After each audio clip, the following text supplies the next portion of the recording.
Salut à tous, c'est PK et aujourd'hui on se retrouve sur Space Engineers et je vais vous présenter ce superbe véhicule qui est pour le PVP.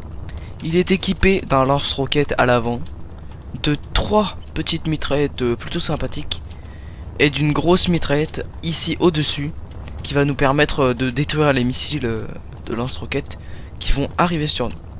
Donc on va faire un petit tour du véhicule. À l'intérieur on a d'abord un connecteur avec plusieurs coffres armés de plusieurs milliers de munitions, quand même pas. Mais en gros on a quand même beaucoup de choses. On a toutes ces Gatling, des réacteurs, donc il doit y en avoir 6, 5, 6, un truc comme ça. Donc on voit que là il y a plein de conteneurs mais qui sont pas chargés. Évidemment ce véhicule est équipé et utilisable en survie. C'est vraiment pour pouvoir s'amuser si vous voulez faire du PVP. Ça peut être en survie, mais d'abord le passer en créatif évidemment pour le faire spawn, ou alors tout simplement du PVP en faction, en équipe, pour aller détruire vos ennemis. Donc il dispose d'une puissance plutôt pas mal à l'arrière, mais surtout à l'avant, ce qui lui permet de ralentir en très peu de temps. Et c'est vraiment pour moi le plus efficace. Je pense que c'est vraiment le mieux sur un véhicule de combat. Donc on va pas tarder à arriver. On va activer en 4 la mitraillette qui va nous défendre. Et on commence à lui bourriner dessus comme ça. Comme ceci. Hop, voilà.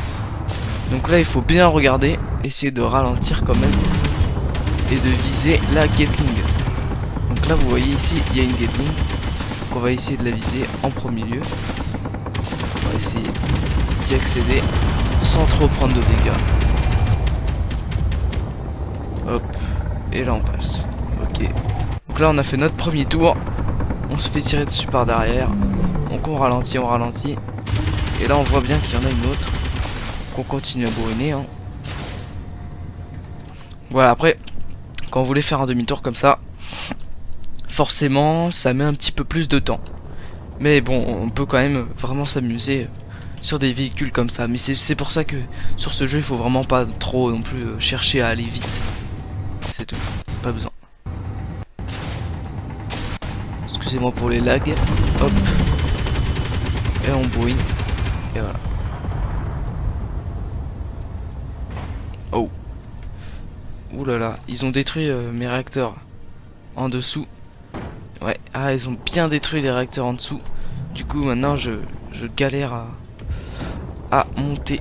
Hop, on va se mettre comme ça, ce qu'on va faire. Et ensuite on va se poser sur la plateforme. S'il me reste un pied. Ah, il me reste pas de pied, d'accord. Donc j'ai plus de pied. On va s'y poser tranquillement. Voilà. Donc c'est vrai qu'il est pas non plus extrêmement résistant. Le mieux c'est que les gens vous tirent à l'avant. Parce que là du coup vu qu'on s'est écrasé et qu'on a perdu plein de réacteurs ici, ils ont détruit un cargo conteneur. Donc bon. Après voilà hein, vous pouvez très vite arriver et faire un maximum de dégâts. Donc là on a un accès refusé. Donc va falloir les détruire bien sûr en survie. Hein. Et donc ici on a d'autres mitraillettes. Voilà, on peut les détruire facilement. Donc voilà. C'était PK sur Space Engineers avec ce superbe Albator, je l'ai appelé. Ou Ablator, je me suis trompé dans l'orthographe. Il est disponible sur le Steam Workshop. Je vais sûrement changer le nom et je vous mettrai le lien dans la description si vous voulez ce véhicule. Et surtout n'oubliez pas de mettre un maximum de pouces bleus sur le vaisseau que vous préférez.